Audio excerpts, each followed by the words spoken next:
The man known to history as Emperor Puyi was born on the 7th of February 1906 at the Prince Qin Mansion, one of the imperial households in Beijing, the capital of Imperial China.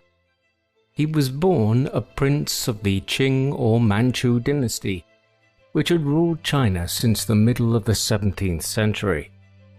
Puyi's father, Prince Chun, whose personal name was Cai Feng, was the grandson of the Daoguang Emperor, who ruled China between 1820 and 1850. When Prince Chun was born in 1883, his elder half-brother Cai Tan was already the Guangxu Emperor, though the formidable Dowager Empress Cixi had been the real power behind the throne since 1861, as regent for her son, the Tongji Emperor.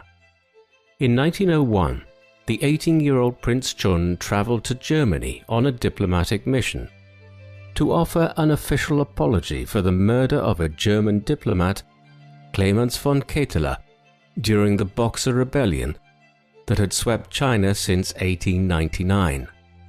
Soon after his return to China in 1902, Prince Chun married You Lan, the daughter of Ronglu, one of Dowager Empress Cixi's leading supporters at court. The couple would go on to have 5 children, of whom Puyi was the eldest. Very little is known about You Lan, who was marginalized at the imperial court. The homeland of Puyi's Aisin Gyoro clan was in the area of northeastern China, known to Westerners as Manchuria, lying between the Korean peninsula in the south and Russia to the north. The clan had initially been part of the Jurchen tribal confederation and were vassals of the Chinese Ming dynasty. But in 1616, its chieftain Nurhaci united the Jurchen tribes and proclaimed himself as Khan of the later Jin dynasty, claiming the legacy of the Jurchen Jin Empire, which ruled northern China in the 12th century. Nurhaci went on to campaign against Ming forces and established his capital in modern-day Shenyang, also known as Mukden. Following his death in 1626, his son Hung Taiji continued the conquests by incorporating Korea and Inner Mongolia into the expanded empire. In 1636, Hung Taiji adopted the name Manchu for his people and changed the name of the dynasty from Jin to Qing. He died in 1643 and was succeeded by his young son, Emperor Shunzhi. The following year, Qing armies poured through the Shanghai Pass and occupied Beijing. While the Manchus adopted many Chinese customs and retained much of the Ming administrative system, they remained a distinct ethnic group and did not intermarry extensively with the Han Chinese majority. Qing power and prestige peaked during the long reign of the Qianlong Emperor in the second half of the 18th century, at which time the dynasty exercised great power over lands as far west as Tibet and held sway over much of the South China Sea. A steep decline followed in the early 19th century, difficulties which were compounded as the European powers began interfering to a much greater extent in the Far East than they previously had. China's refusal to open more ports to British trade led to the outbreak of the First Opium War in 1839, resulting in the cession of the island of Hong Kong to Britain in 1842. A major revolt known as the Taiping Rebellion followed in 1853, while unresolved issues over the opium trade led to the Second Opium War in 1856, during which British and French troops sacked the old summer palace in Beijing. In the second half of the century, the Chinese tried to emulate the successful modernization reforms undertaken in Japan following the Meiji Restoration of 1868. Much of this centered on creating the Beiyang fleet, commissioning ships from British and German shipyards. However, government corruption and incompetence led to the fleet's destruction by the Japanese Navy during the First Sino-Japanese War of 1894 to 1895, as a result of which Formosa, the name at the time for Taiwan, was lost to Japan, and the Japanese became the primary power on the Korean peninsula. The loss of Korea and Taiwan to Japan following the war was a national humiliation for China, one that encouraged opposition to the Qing government. In this context, the government, which was largely controlled throughout this time by Dowager Empress Cixi, Puyi's great-aunt, attempted some reforms to drag China into the modern era. It was too little too late in most cases, though. In 1899, the Society of Righteous and Harmonious Fists, known colloquially as the Boxers, emerged in northern China. By 1900, they were launching attacks on railroads built by foreign companies in China that were viewed as instruments of Western imperialism and murdering Christian missionaries. The Dowager Empress was sympathetic towards the Boxers' objectives and did little to restrain them, prompting the creation of an 8-nation alliance of Britain, France, Germany, Italy, the Austro-Hungarian Empire, the United States, Russia, and Japan to intervene to protect their colonial and imperial interests. Foreign intervention soon crushed the Boxer revolt. Following the defeat of the Boxers, the Dowager was compelled to give more concessions to the foreign powers and to begin implementing a set of reforms modeled on the Meiji Restoration in Japan. This was the context in which Puyi was born, a country in chaos and a Qing dynasty which was barely clinging on to power, as Western nations considered carving China up between them, and domestic forces battled over whether China should stick to its traditional values or modernize. In the aftermath of Guangxu's short-lived reform program, the Dowager Empress Cixi had attempted to depose him in favor of Prince Pujuan, the son of a conservative prince named Duan. Since Prince Duan had been one of the most vocal supporters of the Boxers at the Qing court, the foreign powers held him responsible for the uprising and opposed Cixi's plans, enabling the Guangxu emperor to remain on the throne. Foreign influence also ensured that Prince Chun, Puyi's father, was a prominent member of the Qing court. When Puyi was born in 1906, Dowager Empress Cixi was 70 years old and had been the effective ruler of China for 45 years. She had been experiencing frequent bouts of ill health and was on her deathbed by November 1908. On the 13th of November that year, the Dowager sent word to Prince Chun's mansion and summoned 2-year-old Puyi to the Forbidden City to adopt him into the imperial lineage as the son and successor of the Guangxu emperor.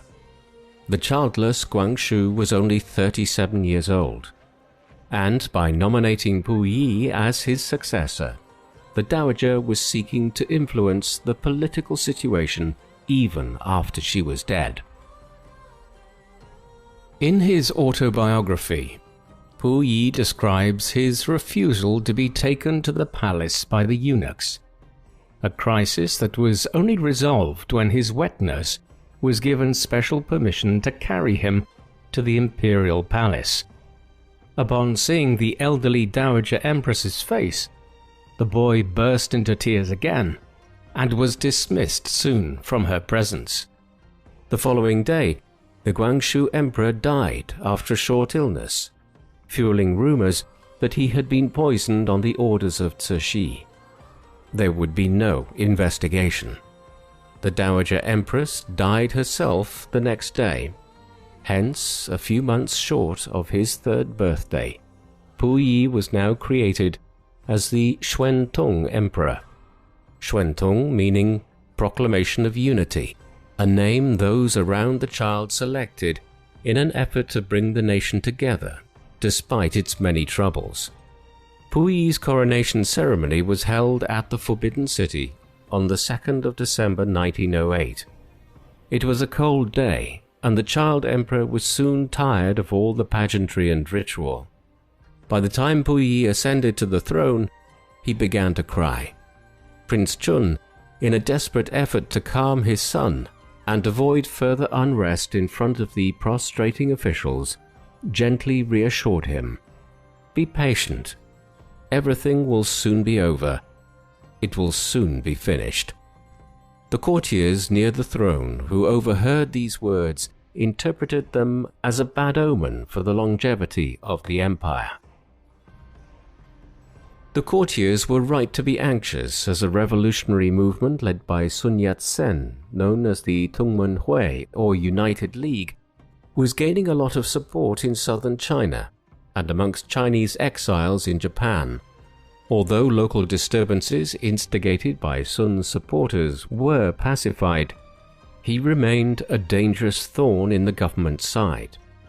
For the next 3 years, the emperor's father, Prince Chun, served as regent for his young son.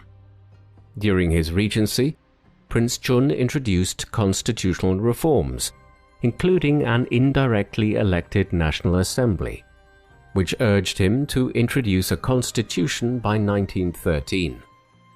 In May 1911, the Grand Council was replaced with an imperial cabinet, headed by the Prime Minister, Prince Qing, a distant relation of the imperial family. These reforms were broadly unsuccessful, and on the 10th of October 1911, the Tungmen-Hui organized an armed uprising in the city of Wuchang on the Yangtze River, one of the 3 cities which subsequently merged into Wuhan. The Wuchang uprising sparked the Xinhai Revolution, as uprisings against the Qing government spread across the empire. Qing armies struggled to put down the uprisings, and Prince Chun was obliged to seek assistance from General Yuan Shikai. Since 1895, Yuan had been commander of the New Army, later renamed the Beiyang Army, a military force organized and trained along Western lines. In 1898, he had vowed to support the Guangxu Emperor and the reformers in their power struggle against the conservatives, only to betray the emperor's plans to Cixi and allow the conservatives to triumph. From then on, Prince Chun had always considered Yuan a traitor and was only prevented from executing him by Yuan's allies at court. As the Beiyang army was not prepared to follow orders from any other commander, in order to save the dynasty, Prince Chun had no other choice but to recall Yuan. Yuan now exerted a high political price and demanded the offices of Prime Minister and Commander-in-Chief in return for his aid.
Son of Heaven, he ordered a eunuch to pick up dirt from the floor and eat it. The eunuch duly obliged, encouraging Puyi to play more practical jokes on his eunuchs by forcing them into humiliating situations. Puyi's tutors reminded him of his ethical responsibilities and to follow the example of the great emperors.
Three months later.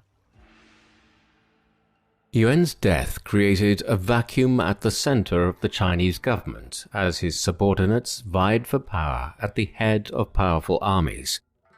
The Manchu loyalists inside the Forbidden City believed that Yuan's abortive restoration of the empire was not a rejection of imperial government, but rather a rejection of Yuan as a usurper, whereas they held firm to the idea that Puyi might yet be restored as rightful emperor, now that he was considerably older. One of Yuan's subordinates, Field Marshal Jiang Shun, had remained loyal to Qing traditions and planned to restore the empire after Yuan's death. After an audience with Puyi in June 1917, Jiang Shun led his army into Beijing at the beginning of July and proclaimed the restoration of the dynasty. After consulting with his tutors, Puyi agreed to take up the throne again. Jiang Shun sought military aid from Jiang Zuolin, the military governor of Manchuria, but the message was intercepted on the way and never arrived. Duen Chi-rui, premier of the Republican government, launched the first air raid in Chinese history by sending a plane to drop 3 small bombs into the Forbidden City. These were designed to intimidate the Qing court rather than cause any significant damage, though an unfortunate eunuch was killed in the process. The following day, Duen's army was marching on the Forbidden City.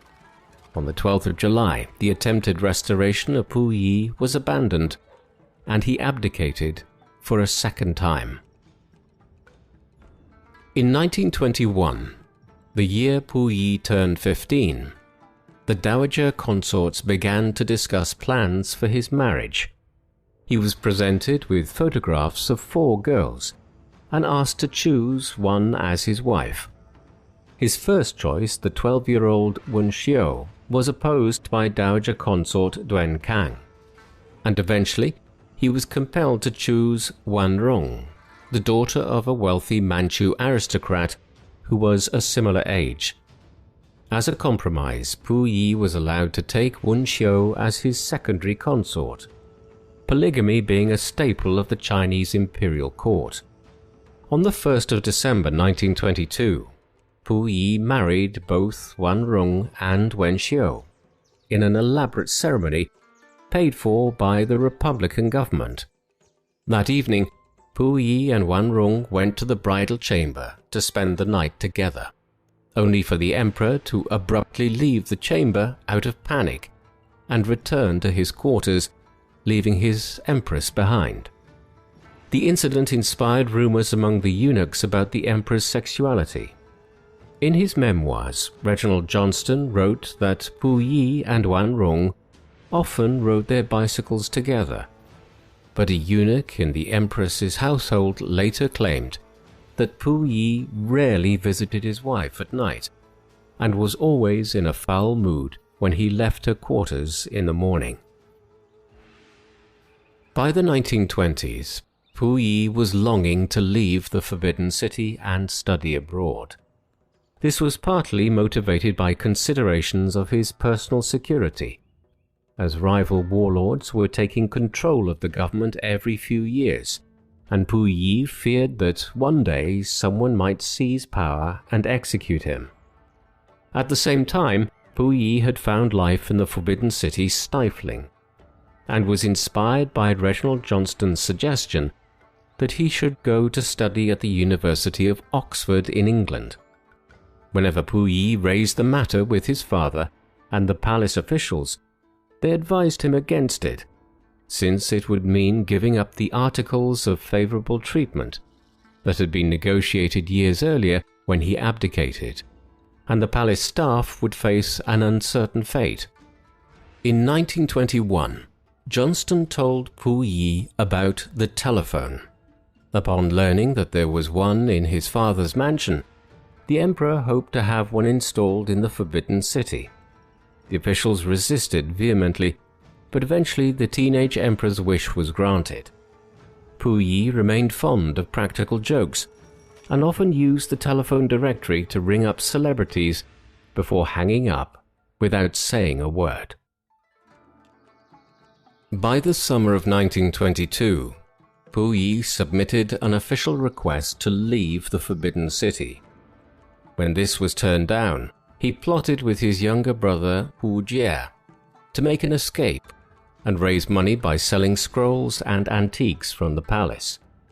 At Johnston's suggestion, Puyi made contact with the Dutch legation, the mission of Dutch diplomats, business people and Christian missionaries in Beijing, whom he believed might facilitate his wish to leave the Forbidden City. The Dutch minister agreed to send a car to the Forbidden City on the 25th of March 1923, but 1 hour before the agreed time, Prince Chun placed the palace complex under curfew and confronted his 2 sons and asked about their intended escape. The emperor denied that he had any intention of escaping before summoning the eunuchs in a vain attempt to determine who had leaked the information. As Puyi cursed the eunuchs, Johnston advised him to reorganize the imperial household. Over the next several months, Puyi set about doing this, expelling many of the eunuchs and other officials, a process which was facilitated in June 1923 when a fire broke out in the storerooms of the Forbidden City, destroying many priceless treasures.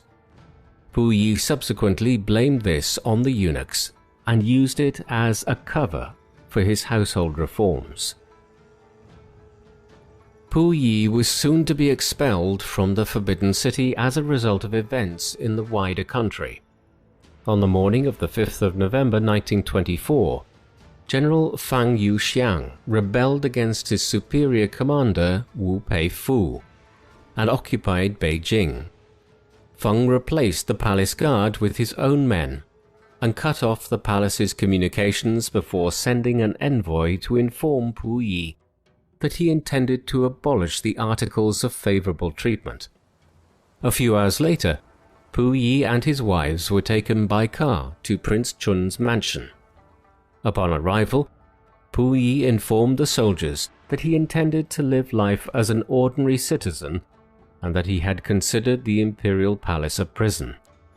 Despite promises from the government that they would keep him safe, Puyi and some of his senior advisors decided to seek refuge at one of the foreign legations. While Puyi was waiting for Johnston to negotiate terms at the British legation, Chen Baochun and Zheng Xiaoshu advised him to seek help at the Japanese legation in the city instead. Puyi was well received by the Japanese officials, who reunited him with his 2 wives and members of his household staff. After expressing a desire to go to study in Japan, he received approval from the legation authorities. In February 1925, he left the capital and moved into a house in the Japanese concession in the port city of Tianjin. In all of this, it must be borne in mind that Japan was beginning to engage in a more aggressive approach towards China at this time, and the government in Tokyo would have viewed having hold of the last Qing emperor as a tool that they might subsequently use as part of their imperial policies. Although Puyi intended his stay in Tianjin to be a brief one, he would spend the next 7 years living in the city. During this period, his advisors were split between negotiating a return to the Forbidden City and seeking international assistance to take back the throne. Puyi himself favored establishing contact with the warlords in an effort to reacquire the throne he had lost as an infant. By now he was a young man, nearing his 20th year, and he had growing ambitions. In June 1925, he secretly left the legation to meet Marshal Jiang Zuolin at his Tianjin residence. The marshal kowtowed to him and invited him to take up residence at the old imperial palace at Shenyang. The Japanese authorities warned Puyi against traveling outside the Japanese concession, and the negotiations made no real further progress. In 1928, after a short period in control of the government in Beijing, Jiang Zuolin was assassinated by the Japanese. although Puyi was unnerved by the death of the marshal, he believed that the Japanese would not harm him. As powerful as he was, Jiang Zuolin was just a military commander, and there were plenty of those in China. As weak as he was, Puyi had been an emperor, and it would not be straightforward for the Japanese to get rid of him without alienating the Qing loyalists who remained in northern China, particularly in Manchuria, the ancient home of the Qing in the northeast of the country. During his stay in Tianjin, Puyi enjoyed greater freedoms than those he had previously enjoyed in the Forbidden City. He was treated as an honored guest in the other foreign concessions, where he was always addressed as emperor and was invited to review their troops on special occasions. He continued to have a considerable fortune after selling some valuables taken from the Forbidden City, while he also retained substantial properties in Manchuria, which had been the personal property of the Qing emperors. A large part of Puyi's expenditure was on gifts as part of his campaign to influence warlords, but he and his family also lived an extravagant lifestyle, buying cars, pianos, watches, radios, Western clothing, and other luxurious items for himself and his two wives, who competed with each other for gifts from their husband. In an attempt to prevent his expenses from getting out of control, he set a spending limit for his wives. In 1931, Wen Shou suddenly asked for a divorce. Puyi readily consented, but came to believe that Empress Wanrong had forced her out of the way. China's wider politics were in turmoil as well again during these years.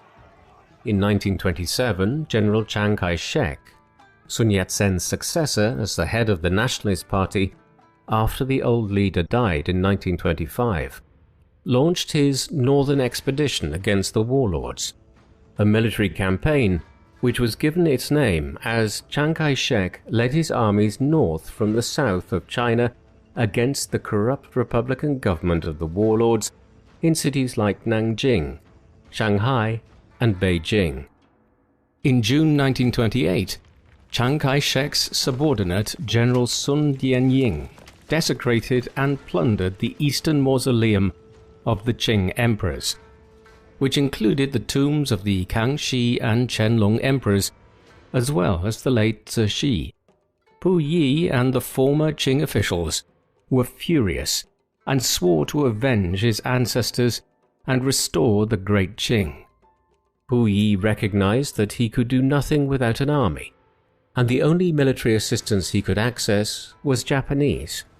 He therefore arranged for his brother, Pu Jie, and one of his brothers-in-law to receive military training in Japan, while he himself entered into more concerted negotiations with Tokyo about their future plans in China.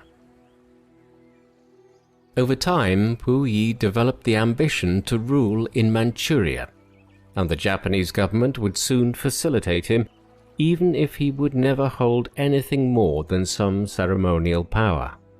On the 18th of September 1931, the Japanese Kwantung Army, under the command of Shigeru Honju, invaded Manchuria. After writing to the Japanese Army Minister, Puyi met with Kenji Doihara, the representative of the Kwantung Army stationed on the Liaodong Peninsula, who invited him to leave Tianjin for Manchuria.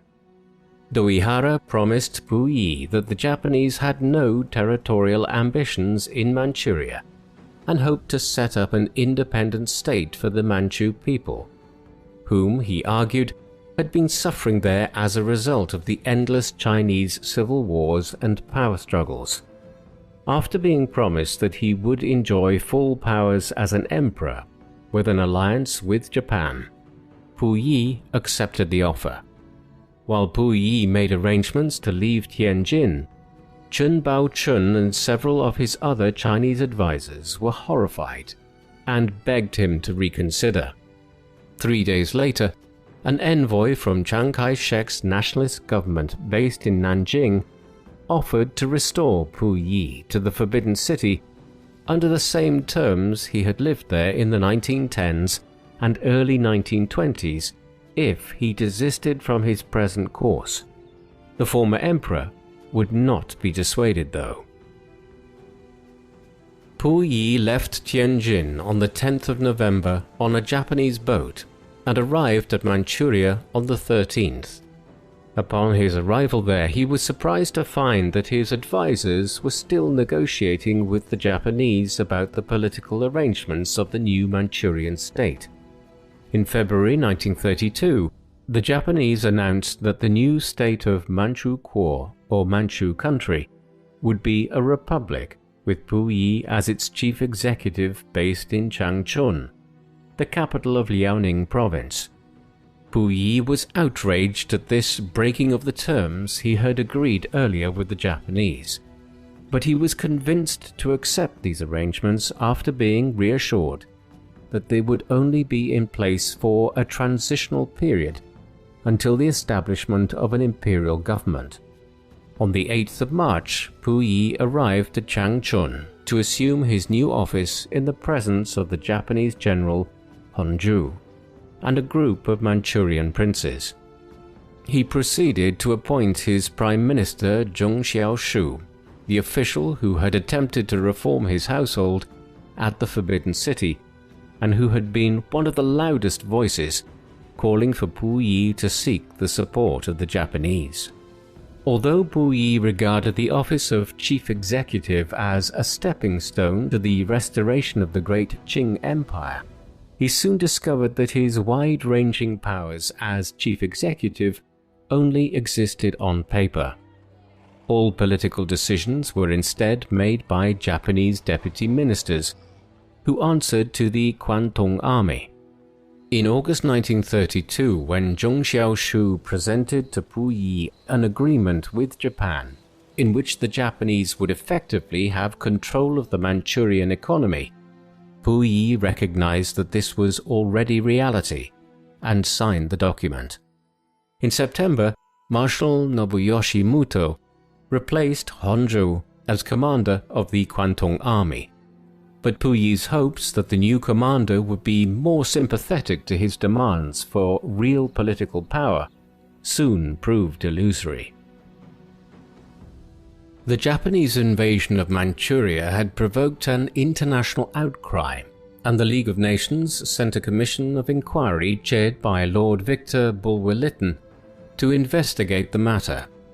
In May 1932, Puyi met with the inquiry and was asked about the circumstances of his appointment as chief executive of Manchukuo. In his autobiography, first published in 1964, Puyi claimed that he briefly considered telling the truth and requesting asylum in Britain, but the presence of Kwantung Army officers compelled him to tell the commission what he had been instructed by the Japanese.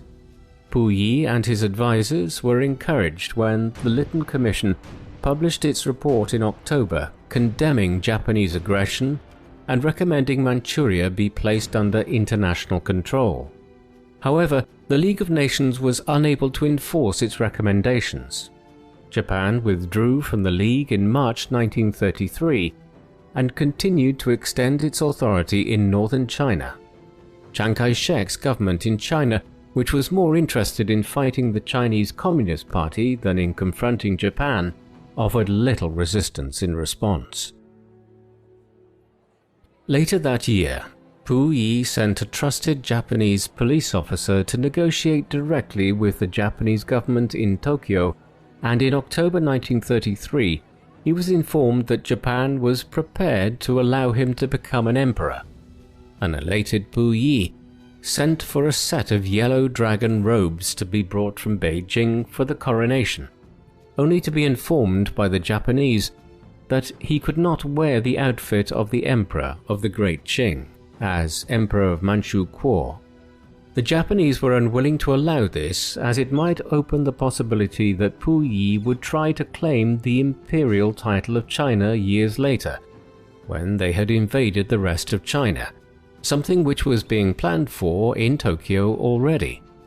In the end, a compromise was reached and Puyi was allowed to wear his dragon robes during a ritual before the main coronation ceremony. He would then change into a military uniform for the coronation ceremony itself. At the age of 27, he was now an emperor for the third time in his life. While Puyi's power was still limited, he was encouraged by a state visit to Japan in April 1935, during which he met with Emperor Hirohito of Japan. However, his belief that the Japanese were treating him as an equal was soon shattered when the Kwantung Army removed Zheng Xiaoshu as prime minister and installed its own candidate, Jiang Qinghui, as his successor. Zheng was not the only official loyal to Puyi who was removed from his position. Puyi was especially troubled when his brother Pujie was compelled to marry a Japanese noblewoman in April 1937. The Japanese then passed a law designating Pujie and his sons as heirs to the throne if Puyi were to remain without a son. A few years later, when Puyi was encouraged to take a Japanese consort for himself, he adamantly refused and instead chose a girl from Manchuria. On the 7th of July 1937, following the Marco Polo Bridge incident near Beijing, in which Japanese and Chinese forces clashed, the Japanese invaded and occupied the former Chinese imperial capital. From then onwards, Puyi's limited freedoms were even more restricted, and almost all his public activities and announcements were carried out on the advice of Kwantung Army officers attached to Puyi's household. Frustrated at his lack of political power, Puyi managed his household with strict discipline and revived his practice from the Forbidden City of having his staff flogged mercilessly for the smallest of transgressions. He reflected in his autobiography that, quote, "Although powerless and without authority outside my own household, I was the absolute ruler in my own palace." During this period, Puyi took a great interest in Buddhist scriptures and adopted a vegetarian diet. In contrast to his treatment of servants, he took great pains not to harm any animal, and recalled ordering his entire family to chase away a cat pouncing on a mouse. The Japanese army had achieved lightning successes in 1937, capturing Shanghai in November and Nanjing in December, forcing Chiang Kai-shek's government to relocate to Chongqing in southwest China, which was established as the capital of the Alliance of Convenience, which now was entered into by the Chinese nationalists and communists. By 1939, Japan's initial momentum had been blunted by extended supply lines and counteroffensives by the nationalists and communists. With its armies bogged down in China, the Japanese army launched an offensive against British and Dutch colonies in Southeast Asia in 1941, in search of badly needed oil to keep their war machine running. The simultaneous attack on the American naval base at Pearl Harbor in Hawaii on the 7th of December 1941 brought the United States into the Second World War. American military aid to the Chinese government further undermined Japanese prospects in China, and Japanese efforts to launch new offensives in the south were mostly unsuccessful. Following the end of the Second World War in Europe, with the occupation of Berlin by Allied forces in May 1945, the Soviet Union could turn its attention eastwards and declare war on Japan to aid its American ally.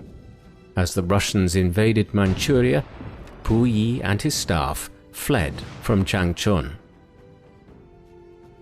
Following Japan's unconditional surrender on the 15th of August in the war, following the atomic bombings of Hiroshima and Nagasaki days earlier by the United States, the Japanese occupation forces intended to take Puyi to Tokyo. The day after the surrender, the former emperor and a small number of family members and attendants arrived at Shenyang, awaiting the transfer to Japan. There was no space for Puyi's wife, Empress Wanrong, and she was later captured by the Chinese and died in prison in 1946. While Puyi was awaiting the plane to take him to Tokyo, the Soviets took control of the airfield.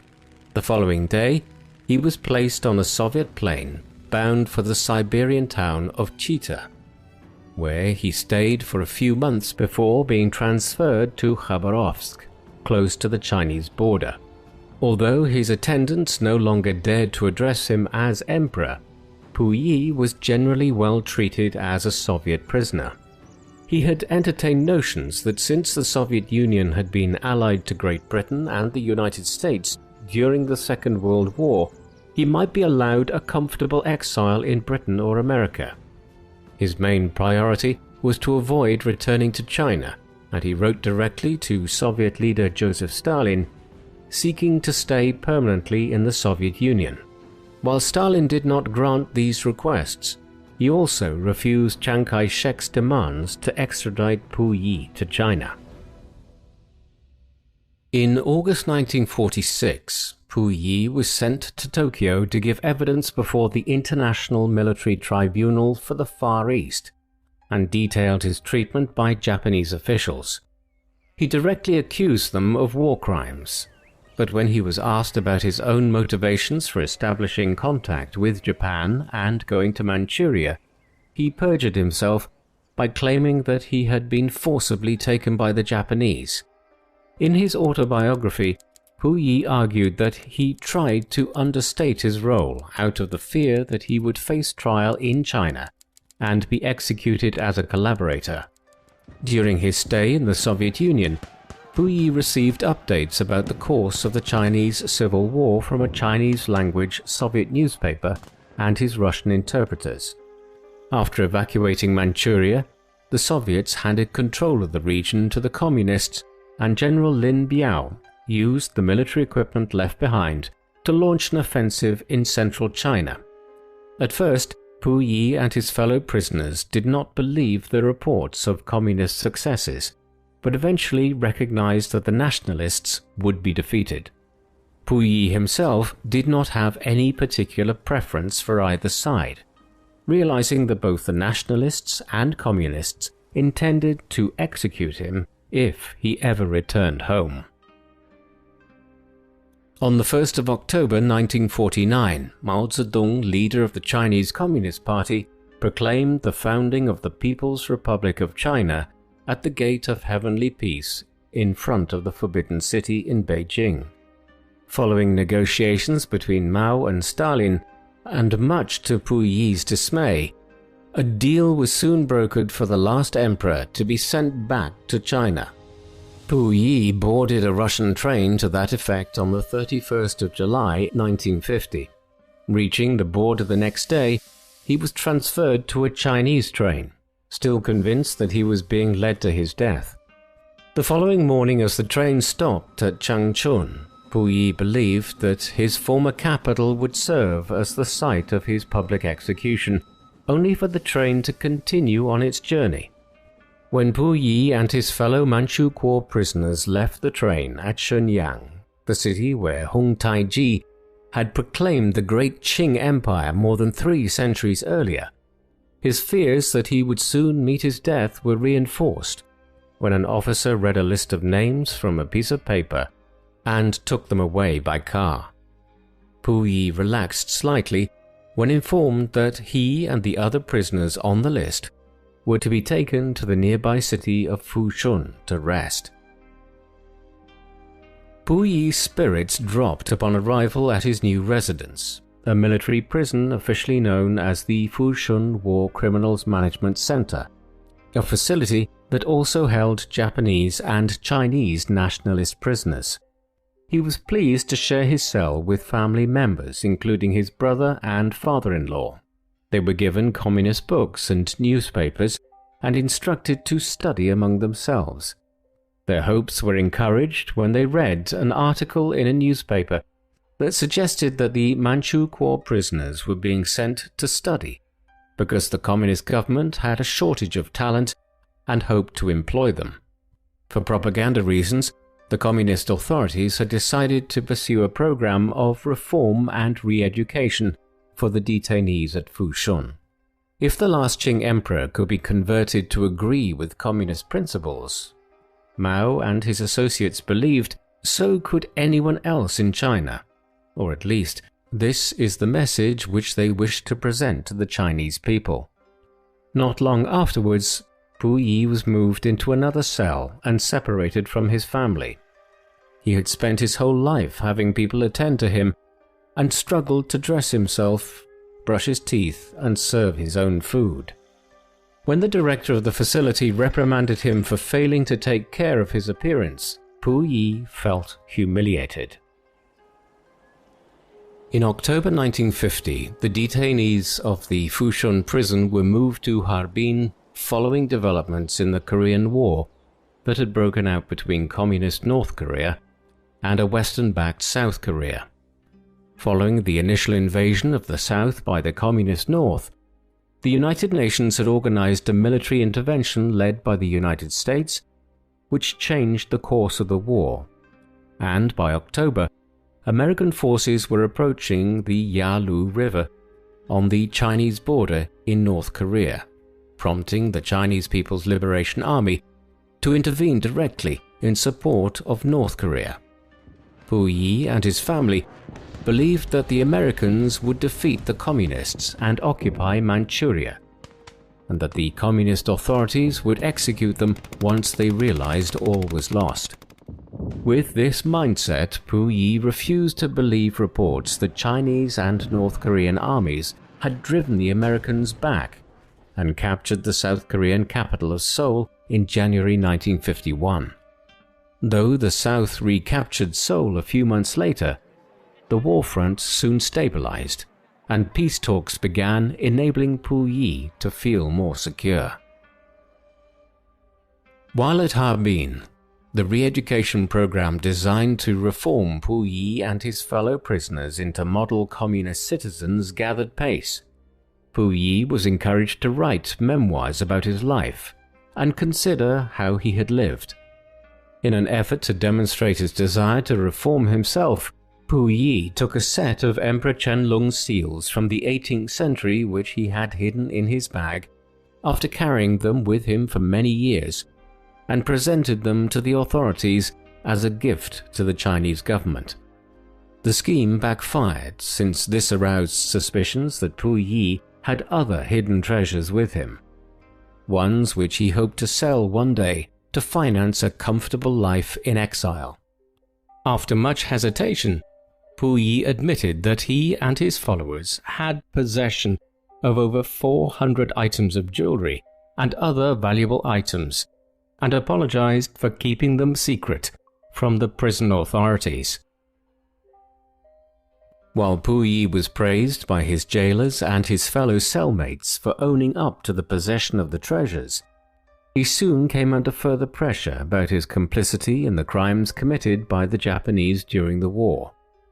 While the prisoners were primarily instructed to write about the role of the Japanese in Manchuria, some of the inmates also chose to write about Puyi and other Chinese collaborators.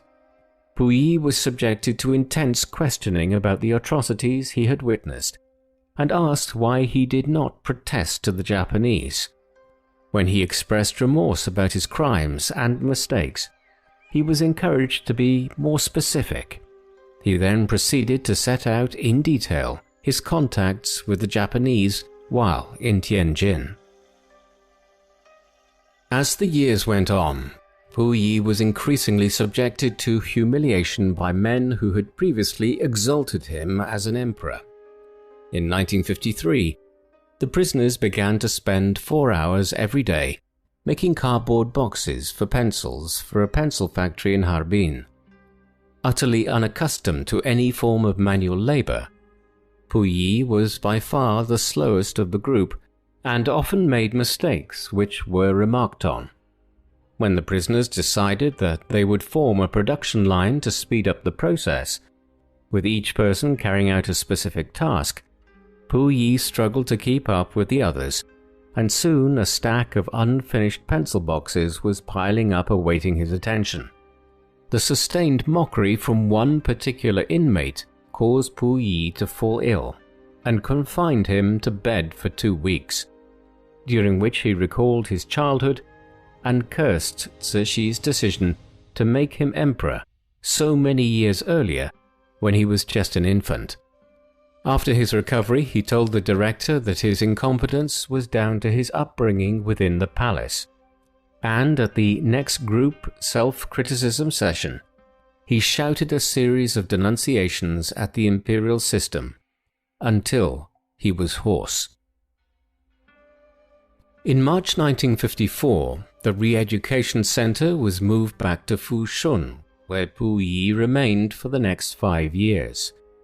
New investigators came to collect evidence about the extent of Manchu collaboration with Japan, and Puyi was repeatedly denounced by family members both vocally and in writing.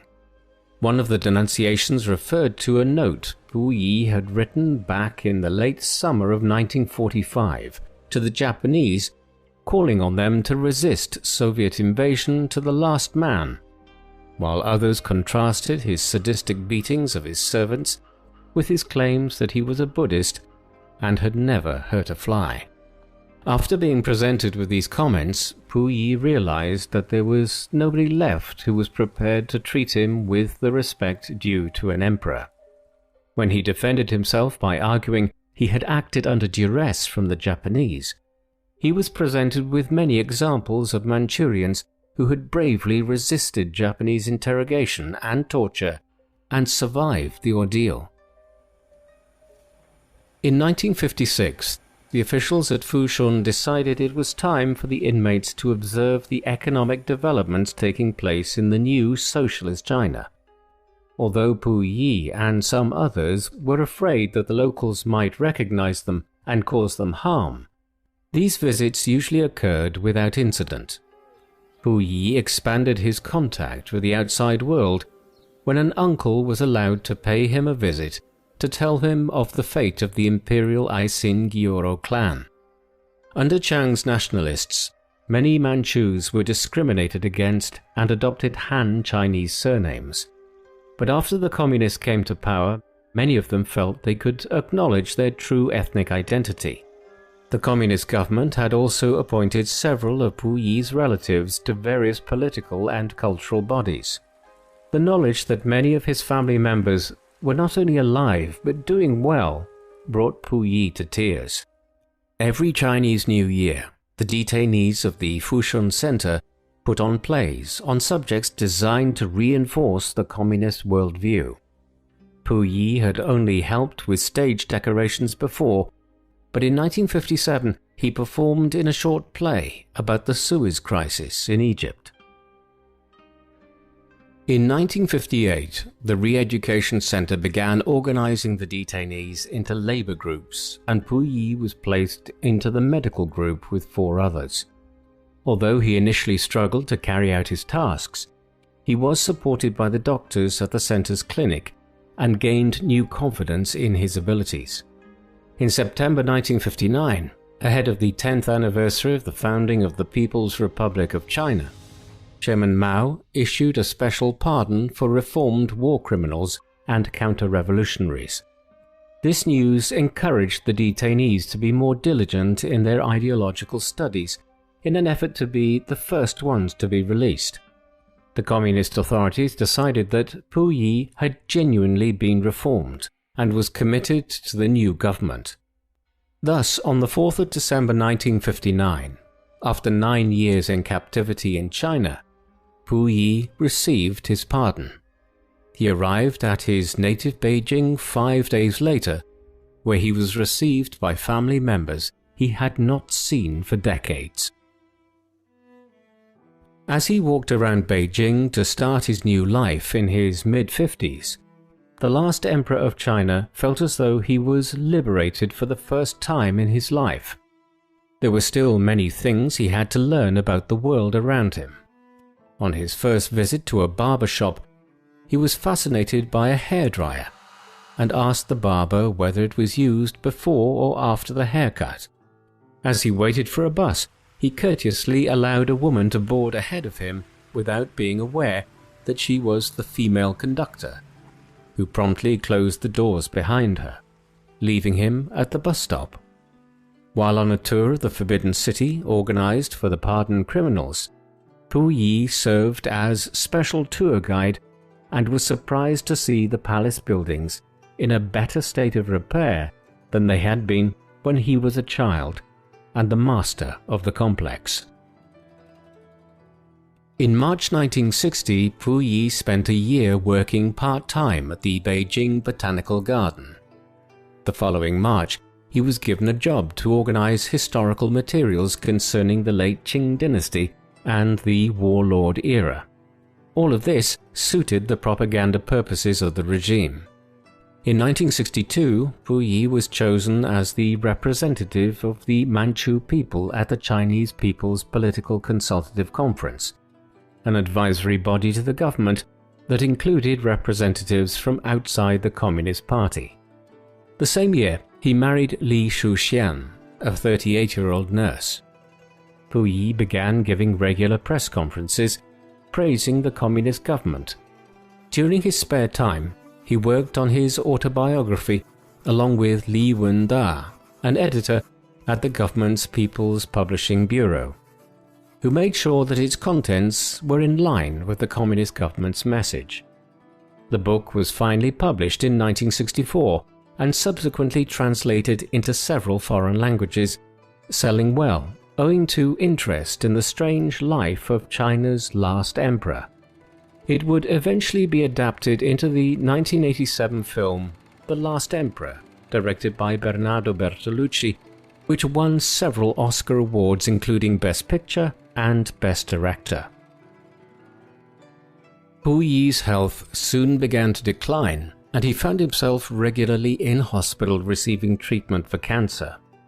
During the Cultural Revolution in 1966, the last emperor was a prime target for the Red Guards, who were rampaging throughout the country seeking to destroy everything that represented old China. From his hospital bed, Puyi was saved from the worst depredations by the intervention of Premier Zhou Enlai, who instructed hospital staff to treat him well and to prevent the Red Guards from gaining access to his room. He would not live much longer anyway, though. On the 17th of October 1967, Puyi died at the age of 61, after living an extraordinary life in many guises. Following his death, his cremated remains were taken to Babaoshan Revolutionary Cemetery outside Beijing, the most illustrious resting place for Chinese communist revolutionaries. In 1995, as China reformed after the Mao era, his widow Li Shuxian had his remains transferred to the Hualong Imperial Cemetery near the western Qing tombs. Placed on the throne of the Qing Empire as an infant, Puyi's reign as emperor lasted less than 3 years when he was forced to abdicate by Yuan Shikai in 1911. He spent the next 12 years confined to the decaying splendor of the Forbidden City, experiencing a brief restoration before being driven out of the Forbidden City several years later by one of the many warlords striving for power in a war-torn China, burning with a desire to restore his empire.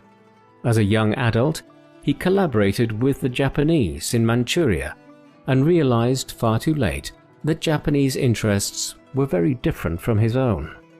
After the end of the Second World War, he spent 14 years in Soviet and Chinese detention, seemingly emerging as a genuine supporter of the communist cause. He had survived all the political upheavals in China during the 20th century and died in a hospital bed. Yet there is no disguising the fact that no matter how ostentatious his surroundings were, he spent most of his life as a prisoner, first of the Chinese warlords, then of the Japanese, then of the Soviets, and then of the Chinese communists. What do you think of Puyi? Was he a sadistic tyrant who considered himself superior to everyone else and a war criminal who collaborated with Japan? Or was he a man who was mistreated throughout his whole life by the people around him, a constant prisoner in a gilded cage? Please let us know in the comment section. And in the meantime, thank you very much for watching.